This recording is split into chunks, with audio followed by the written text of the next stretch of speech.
Welcome back to Coffee with Yvonne, a show for creatives and entrepreneurs. I'm Yvonne Pearson, your host, and darling, the founder. That just don't hit the same without my nails. Anyway, the founder of Pink Doll House Marketing. And today on the show, we're going to do another Marketing Magic episode because I know y'all love it. And I actually got feedback in real life from someone who listened to the podcast. I put them on, and she really enjoyed the podcast and the way I break down marketing topics to make it easy to understand for everyone who's listening and or watching. Because I don't know where you getting this show. Because it's on all the platforms. But anyway, that's not why we're here. Today, we're going to do another Marketing Magic episode in which I dive into popular campaigns or business news that you may have seen on your timeline while you scrolling. And we break down the marketing tactics behind them with a little sprinkle for some razzle dazzle. We're chatting all about how Ryan Coogler went from director to cultural architect. Next up, we're going to talk about Harlem's Fashion Row and Macy's and the power of purpose-driven pop-ups. And then in our final story, we're going to talk about Inside MAC Cosmetics, content first marketing strategy. So grab your coffee and let's chat. Ooh, that goes together real good. Okay. If you want to know what's in my cup, I saw when I was at the grocery store paying them high prices for Yvonne, let it go. I saw that Starbucks released a white chocolate mocha iced coffee. Now, if you know me well enough, you know I have certain drinks at Starbucks that I just live by. The first one is in the summer. It's my strawberry lemonade refresher with double scoop of strawberries because sometimes they be stingy with them strawberries. I'm like, why? It's just freeze dried. And then my other favorite is the white chocolate mocha with soy no whip. I get that whether it's in the summer or in the winter. And then, of course, it's a holiday menu. I love me a Starbucks holiday menu. I put a meeting on the calendar and everything to go ahead and get my red cup. And I love the caramel brulee latte. It's actually caramel brulee, but I call it brulee latte because it sounds a lot more fun. Yeah, but those are my favorite drinks at Starbucks. But anywho, getting back to what's in my cup. So in my cup, I took the white chocolate mocha iced drink that they have at the store now. Glory, hallelujah, save me some money. And I added the Chobani sweet creamer.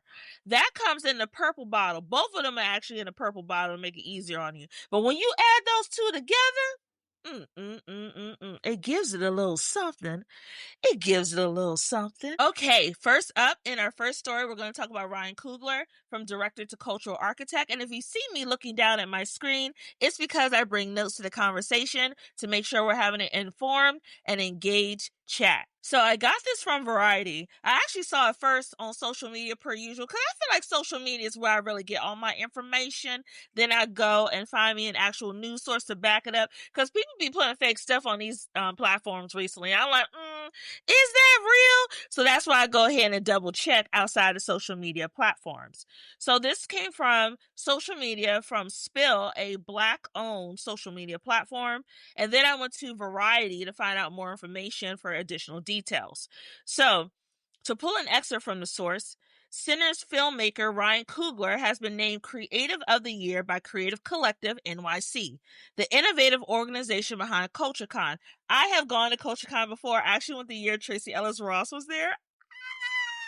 Fairy girl, she's one of my faves. But they have like dope activations, workshops, really great speakers who come in from all aspects of the creative industry, whether you're in front of the camera or behind the camera on the corporate and planning side.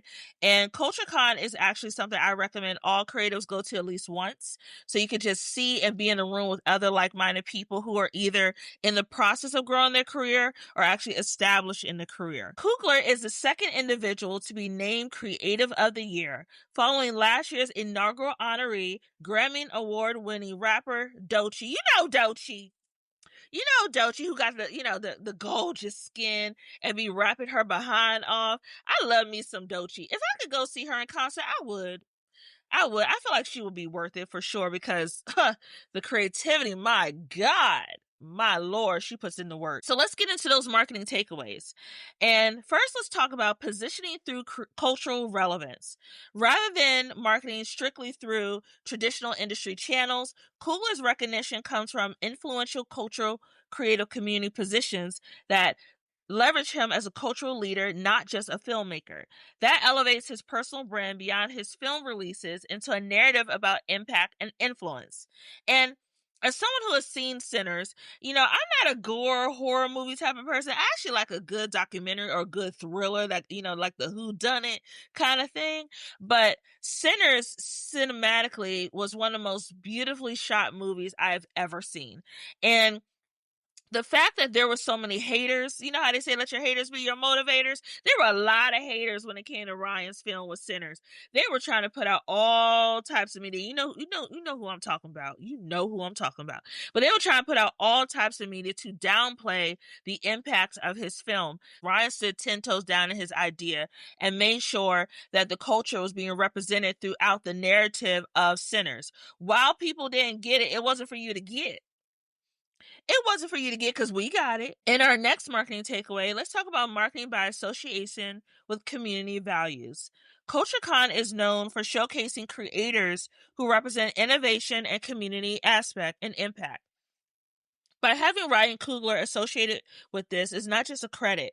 It reflects shared values with audiences who care about diversity, creativity, and cultural storytelling. More importantly, in that takeaway for this segment, strategic affiliations with organizations that reflect your values can communicate your brand's ethos organically to new audiences. And strategic affiliations, or as I like to call them, strategic partnerships, don't have to only be transactional. It can be cultural transactions too. Like for example, the people I met being a blogger early in my career when blogging was very new, those are relationships that I cultivated and grew over time and still have to this day, genuinely and authentically, as we continue to have grown in our career, whether we've moved on from the blogging space or we have gone into spaces that are, connected in the blogging creative aspect, like content creation. It's not just about getting someone who you could just say, this person. It's about building real relationships over time that can grow into something beautiful. And as you continue to evolve, you can put people on to what you're working with so they can thrive as well. And the last marketing takeaway for this segment, let's talk about leveraging narrative momentum across platforms. Coogler's acclaim for Sinners, from box office success to award season buzz, and now this recognition, creates continuity in storytelling across press cycles. Each media moment reinforces others, building stronger recall and relevance.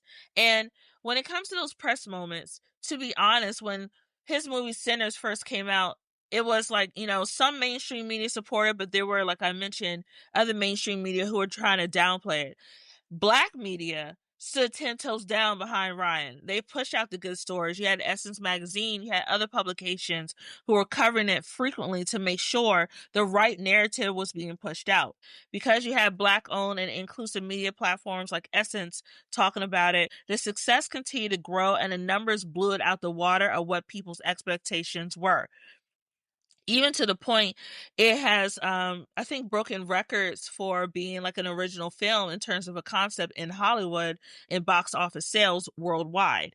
And in that takeaway, a campaign that layers earned media, awards, positioning, and ongoing storytelling builds compound visibility over time. Okay, next up, we're going to talk about Harlem Fashion Row, Macy's, and the power of purpose-driven pop-ups. So for the source, I got this from Women's Wear Daily. I follow them on social media. I got this from Women's Wear Daily about the partnership between Harlem Fashion Row and Macy's. To pull an excerpt from the source, as part of the Black History Month celebration, Macy's will showcase 3 designers, Megan Renee, Bruce Glenn, and Kafil, in its window displays throughout the month of February, further amplifying the visibility of Black designers on a major retail stage. Harlem Fashion Row House reflects Harlem Fashion Row's continued mission to build pathways for underrepresented talent through access, education, and commerce. By transforming traditional retail into an immersive cultural experience, the activation looks to highlight the power of fashion as both a creative and commercial force. So let's get into those marketing takeaways. Let's talk about first, experiential engagement creates deeper brand moments. For Harlem Fashion House isn't a static pop-up, it's an activation. And for those who don't know, an activation is something like, and I know I've shared this before in a previous episode, but for those of you who are new here, sometimes if there are words that come up that are industry related, I will give you a more simplified version of what that actually means. So an activation is basically like you go to, okay, you are shopping at the mall, right? And a brand has something really cool set up in the middle of the mall square, if it's like an outdoor mall, or the mall promenade area.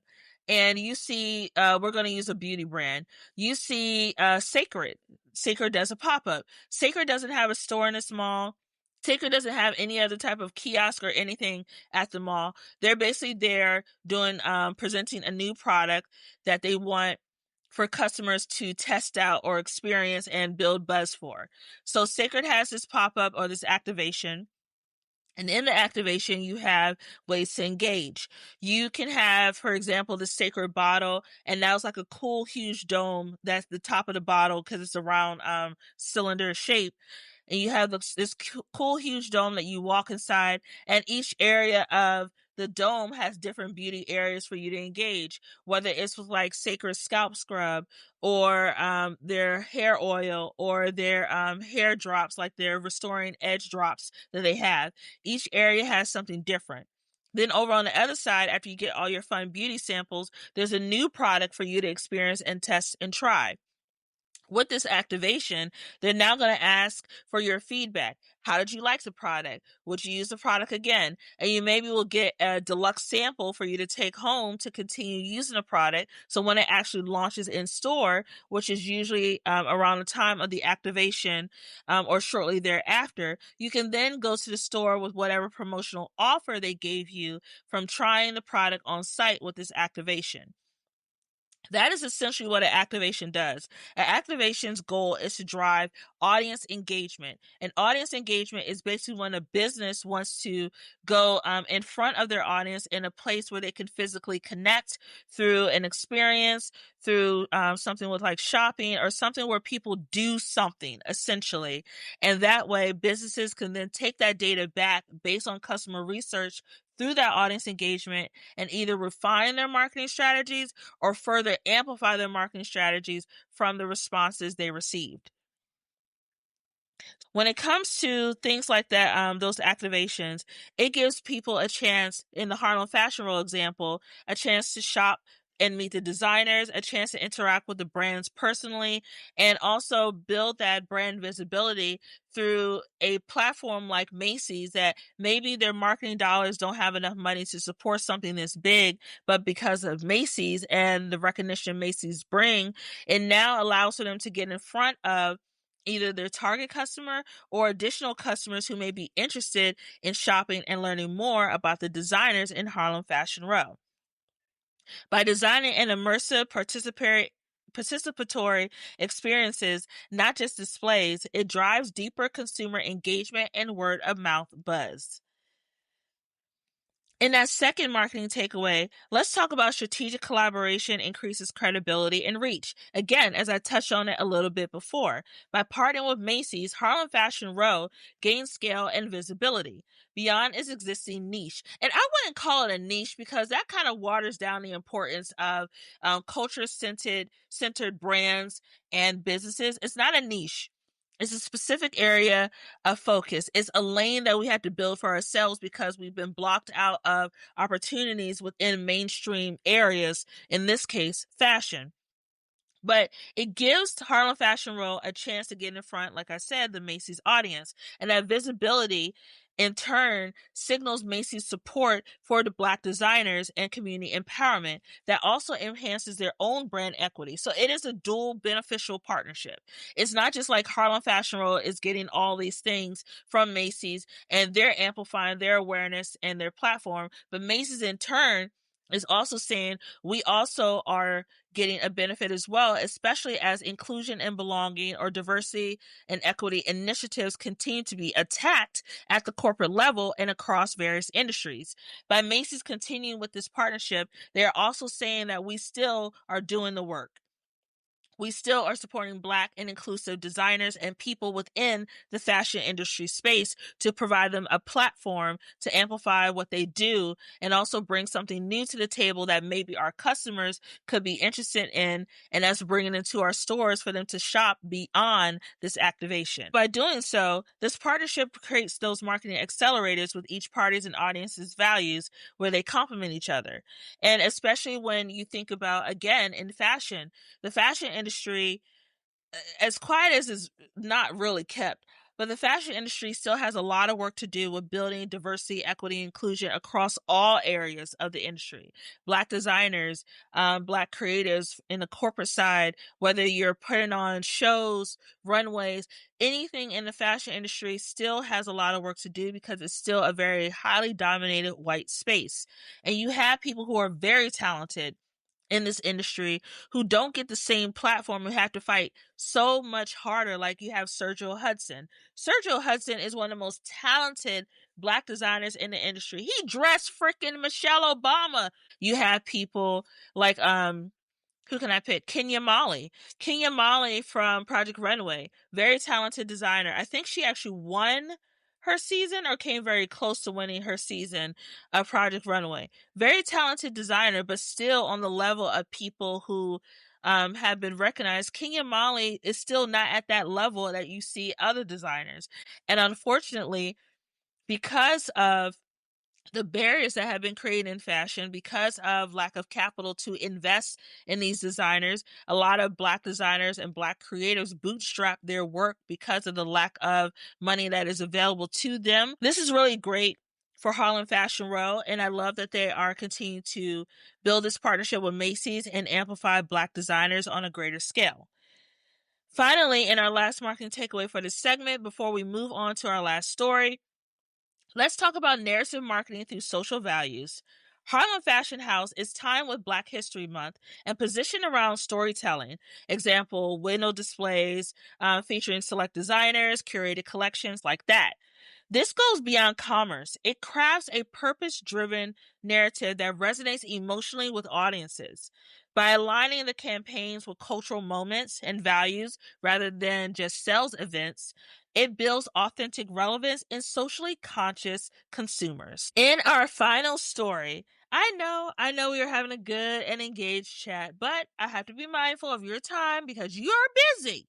And I don't want to take up too much of your time when we chatting. You know what I mean? Let's talk about Inside MAC Cosmetics content first marketing strategy.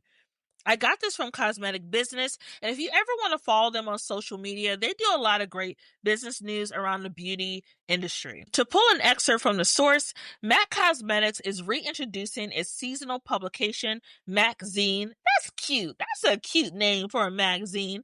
MAC-Zine, nearly a decade from its last issue.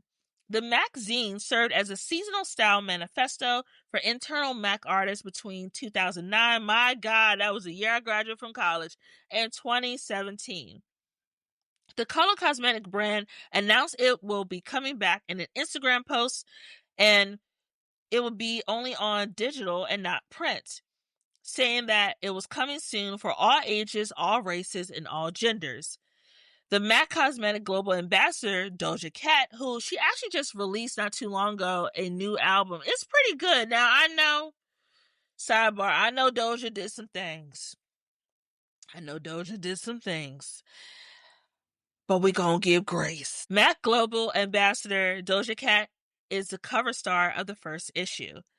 So let's get into those marketing takeaways. Let's talk about first how owned media as a brand storytelling platform. By reviving MAC-Zine, a once seasonal style manifesto for internal artists, MAC is reintroducing an editorial channel that lets the brand control the narrative instead of relying solely on product drops or influencer posts. By creating your own media space through things like blog, digital magazines, and newsletter, It allows for deeper storytelling, community building, and cultural leadership. And that is something I talk about all the time when I'm working on projects or whether I'm working with clients. Own content has power. I know people always want influencers to post about them, to talk about them, etc. But owning your own content, creating your own content strategy and storytelling gives you more power and leverage. When you see things like different brands creating digital media series on social media, whether they're big brands like Alexis Batar or that one Black History Museum. I can't think of the name right now, but I think they're in Detroit. They just launched this really cool series that's like Abbott Elementary Office Mock-U style that has gone viral on social media. When you take the time to build your own content strategy, you don't have to rely as much on other people to tell your story. When you have the story created in the narrative itself, you then give people a chance to follow along, to fall in love with what you're sharing, to be bought in to what you're telling them on the platforms. And by controlling the story and controlling that narrative, you then allow for people to build loyalty to you and not just your product. So in our next marketing takeaway, let's talk about social first and digital first engagement. The relaunch is deliberately digital and social first, not just a PDF reprint. That digital shift signals a shift away from static print towards ongoing and interactive content-rich experiences that meet audiences where they actually live. Because let's tell the truth, things like print is a beautiful art, but it's not as common as it was before. Like I even said, I get a lot of my information about the marketing industry through social media. I get it through social media scrolling, engagement. I don't pop up in a newspaper anymore. I still get magazines, but tell the truth, I don't read magazines like I used to. I don't really engage with them like I used to. I like the idea of physical print because of the visual part of it. You are the visuals. I'm going to keep saying that till we get them. But the actual physical publication does not have the same weight to me and a lot of people anymore. If you can have it quick and on demand and something you can carry in your phone, on your work tablet, on your computer, it makes it a lot more accessible to your audience and gives them a chance to indulge more with your content, unless you're doing something special, which I do think having things like newspapers or magazines printed for a special event, like it's a product launch or something like that, that's a cool takeaway. That's different. But if you have something that's ongoing, like a publication, a digital first strategy can help cut costs. It can help expand your reach in terms of your audience and getting it to people a lot faster and cheaper. It's different ways that you can do it. It doesn't seem like you're just, pushing a button and saying, here you go, take it. It could be thoughtful. It could be a well thought out strategy. And it could also be integrated into your current strategies, from your blogs to your website to your social media content, breaking it down into like cool carousel content that people can save for later, or with a call to action link to see more in your link in bio. There's so many things you could do with the digital first strategy that does not have to lose the plot with your target audience. And in that final marketing takeaway, let's talk about brand expression through authentic creative voices. By fronting the first digital issue with global ambassador Doja Cat, it ties the newsletter to a culturally relevant creative voice, not just a celebrity endorsement. It becomes less about selling products and more about culture, self-expression, and creativity, real drivers in the beauty industry in terms of audience engagement today. By curating content around voices, your audience genuinely loves and helps your platform transcend the promotional noise, because there's a lot of stuff that we see on social media, and it's so easy to scroll and miss something that you actually want to see, but something that becomes a cultural destination. It also allows for Mac to not just focus on promoting their content on social. Social, again, is a great tool. It is. But you cannot rely only on social media to amplify your campaign strategies. You have to pull different prongs to get people to pay attention to what you're doing. Because, like I said, social media can be a crowded space. Social media can be a lot, especially when you add the ads on top of that. Like, if I see an ad every single time I open up these freaking apps, there's an ad in front of my face. I don't want to see an ad. I want to see cute puppies. I want to see cute puppies. Okay. I want to see Aaron, Pierre, that's Mufasa. Like, I want to see that on my timeline. I want to see another ad for something you're selling. I want to see Romeo come up with another jingle or something cool. But when you allow for people to connect with you off of these social media platforms, people also purposely sign up for email listservs. They purposely sign up to, follow you on like Substack or Patreon and things like that. There are different ways to engage with your audience that don't rely only on these apps to do it. And also translating that into things like this digital magazine is really cool, because now you have people who are engaging with your products. And again, you're still selling, but it's not selling so much in your face. It's selling through that cultural relevance with Doja Cat, that cool way of maybe, talking about the product and the experiences, having something you can touch or tap when you're reading a digital zine. That could be like a pop-up video that explains how to apply the product, or beauty tips. There's so many things you could do with these platforms, and I wish people would tap into that a bit more than just focusing on one channel to tell the entire story. Okay, I hope you enjoyed today's chat. Don't forget to follow Coffee with Yvonne on Instagram and Threads at Coffee with Yvonne. For my personal account, where you can see me cut up. You can see me cut up. You can see me when I talk about marketing stuff. Like, I did a marketing post recently. What was that about? It was about Calendria. Kelly Rowland, Calendria, and Met the Man, Father Time's favorite new movie, Relationship Goals. It's so cute. You gotta watch it. But I talk about stuff like that on my personal platforms. And of course, I talk about my dog and my life and the podcast. But I'm just like, a regular smuggler girl from PG County. But you can learn more about that by going to my personal accounts on Instagram and TikTok at Yvonne_creative marketer. To learn more about me and my business that I own, that I pay taxes for, because tax season is here. I gotta file. Lord have mercy. I hate tax season so much. But the business that I own, you can go to pinkdollhousemarketing.com to check out my website, or you can follow my business page on Instagram. You can slide into my DMs. That's cool. And creators, I know I say this every week. I know I say it every week, but I'm going to keep saying it till you get it. Remember to keep showing up, keep creating, and that your voice matters. I cannot wait to chat with you soon on another episode of Coffee with Yvonne. Okay, bye! Coffee with Yvonne is produced and edited by Yvonne Pearson. Coffee with Yvonne is created by Pink Dollhouse Marketing. You can catch the latest episodes by subscribing to Apple Podcasts or wherever you get your podcasts.